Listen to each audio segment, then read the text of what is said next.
Hey everybody. So I thought I would show you and share. I talked about it a few episodes back that I had acquired several Disneyland boarding tickets for the Disneyland Railroad and the Disneyland Viewliner, and I was planning to do something with them. And today was the day. So I thought I would talk a little bit, super briefly, about the tickets themselves, and then kind of show you what I've got going on. But anyway, we know that the railroad at Disneyland itself and Walt Disney World and all subsequent parks was inspired essentially by the Carrollwood Pacific Railroad, which was the railroad that Mr. Disney had in his backyard. And he was inspired by Ollie Johnson and Ward Kimball and several others. As the story goes, he had a small Lionel train in one of the rooms of his house, similar to this, I would imagine. And then he went to Ollie Johnson's home or Ward Kimball's home and was blown away, and that changed his entire perspective. Shortly thereafter, he's got the railroad in his backyard that you just sit on and all that kind of stuff. But anyway, Disneyland opens July 17th, 1955, and the railroad, I think it just had one train at that time. It has several now. That's a story for another day, but opened.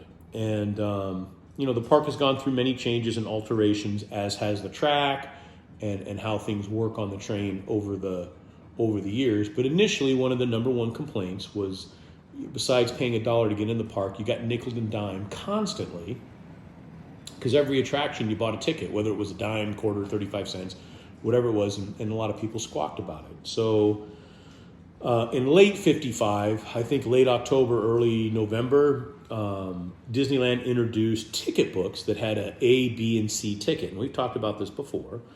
And that allowed people just to buy a book of coupons, if you will, or ride tickets, that allowed them to go, they could turn that ticket in to any ride and then didn't have to walk up and stand in line to buy a ticket. Now in 56, the D was added. So you had A, B, C, and D. And then in 59, the world famous E ticket was added. Now these tickets stayed in service up until 1982, when they were eventually phased out for the day pass. Now all the way back in late 55 and 56, what happened was when the D ticket came out, especially, the railroad was put on the D ticket.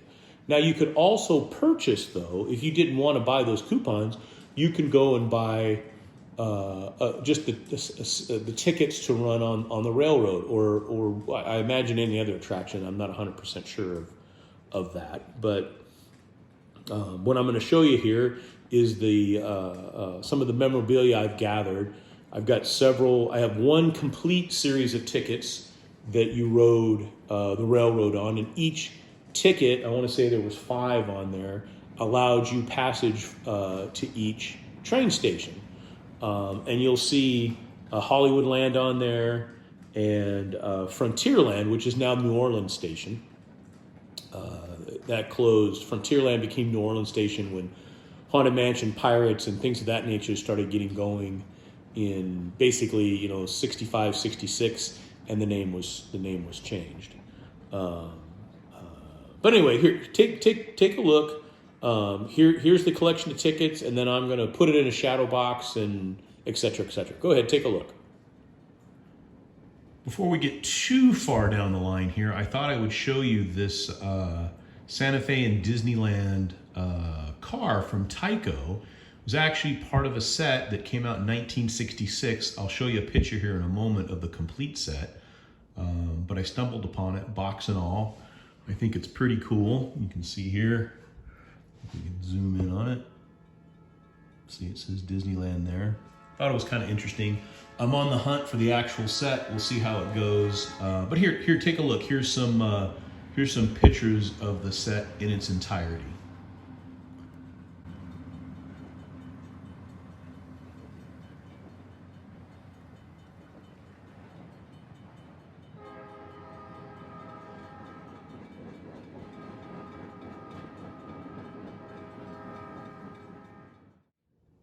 Pretty interesting, right? We'll see how that goes. But anyway, as I was saying, let's take a look at my plans for the shadow box right now.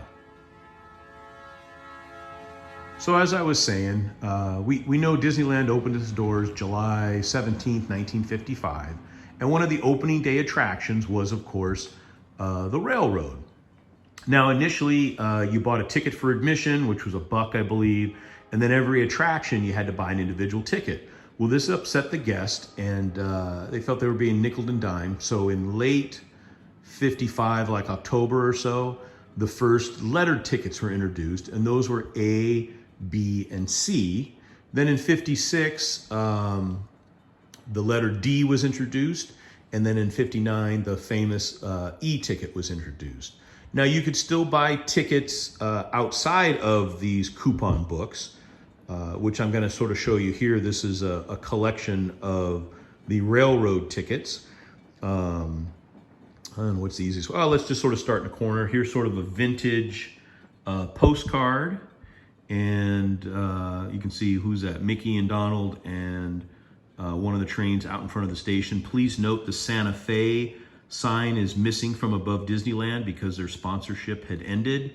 If we go over to this postcard here, you can see the Santa Fe is right above the Disneyland sign. And that puts this in the, late 50s, early 60s, I believe. But at any rate, here is a complete ticket for the Santa Fe Disneyland Railroad. And this is between 57 and 61. And I know this for two reasons. The first reason here, you see Frontierland. Well, Frontierland Station went away in 1966 to make way for New Orleans Square, and the station was changed to New Orleans Station as it remains today. And then you can also see Holidayland. Now, Holidayland was open from 57 to 61. So that sort of dates this ticket, and is the only complete ticket that I have. These other tickets here, like this one here, obviously you can see it's missing several tickets, as is this one here, as is this one here. Now, these all date about 1957, at least this pink one does. The green ones could be 58, 59, and I know this is 1957 because on the back, if I get it flipped over here, you can see June 27th, 1957. Now, here's an interesting ticket, a D ticket. If you look there, you'll see New Orleans Square, and you'll see the Disneyland Railroad trains. We know this is from 1966 because, as I just mentioned, that's when or 66 or later, because that's when the name officially became the New Orleans Square station. Now, over here, I've got, I'm very passionate about this Viewliner that was only around from, June of 57 to like September of 1958. But there's a photo, and then up here is one of the jumbo tickets, sort of a gimmick that came out in 57. And you can see in the Fantasyland section, one up from the bottom, the Fantasyland Viewliner. So there's a ticket to ride that train. Then in 1958, the ticket went back to quote-unquote normal size, and you can see, again, second from the bottom, Fantasyland Viewliner in the Fantasyland section. And then I'm going to add into the shadow box this Viewliner button. There's a Disneyland Railroad, not button, it's a pin, railroad pin.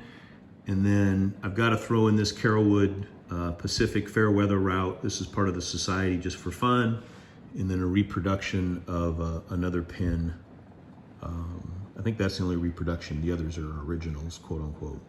But anyway, my plan is to put all of that into the shadow box here. So let's get at it. And when we get to the other side, we'll see how it looks.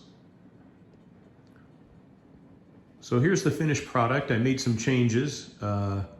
Decided to move some things around just to accommodate, make better use of my space, I suppose. But there's the shadow box finished. I think it turned out pretty nice. I'm trying to keep my reflection to a minimum. But you get the general idea. And then I moved a couple of the trains around, and I think I made a really nice space.